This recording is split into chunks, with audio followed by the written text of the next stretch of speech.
罗西亚耶诞节炮火嘛无停，继续帮乌克兰的能源设施甲城市发射40粒以上的飞弹，派900架的无人机攻击，这就造成几乎停电。东北部的哈尔科夫烧气等站，乌克兰的总统泽伦斯基就骂这罗西亚连耶诞节都在攻击，实在真不仁。伫空袭过了，明地导火，消防员赶紧喷水拍火。25耶诞节这天，俄罗斯伫暗时对乌克兰的能源基础设施发动重大攻击。乌克兰空军侦测到184粒飞弹甲无人机，虽然真侪拢被拍落或者是无射到目標，不过依然造成人员的伤亡，并且造成乌克蘭全國停電。有一寡所在民眾是走去地鐵站避難。Насправді нічого, окрім агресії, не виникає. Дуже сердить те, що люди мусять так проводити свої ранки, свої свята. Сумно, насправді дуже сумно.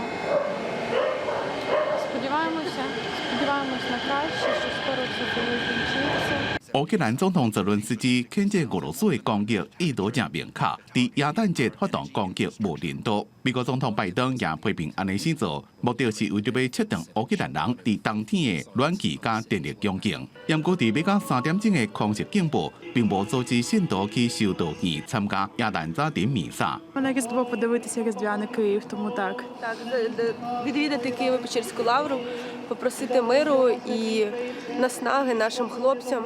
今年是烏克蘭東正教甲莫斯科分裂了，第二遍伫12月25過耶誕節。對真濟佇咧前線的烏克蘭士兵來講，已經是開戰了第3年離開家鄉，無法度甲厝內人決定過耶誕節。真濟士兵攏希望戰爭會當趕緊結束，回去甲厝內人過節。Третє Різдво в Збройних силах України. Хотілося б його зустрічати вдома, але, на жаль... Саме головне, щоб не було цієї війни, щоб мирне населення не гинуло, щоб військові не гинули, щоб маленькі дітки не гинули. Це саме ось. 因啊，俄羅斯南部的弗拉迪高加索受國務中心發生爆炸導火。俄羅斯國防部講，烏克蘭的無人機對這個地區真濟所在發動攻擊，造成1個人死亡，幾多個人受傷。公司新聞鄭偉林編譯。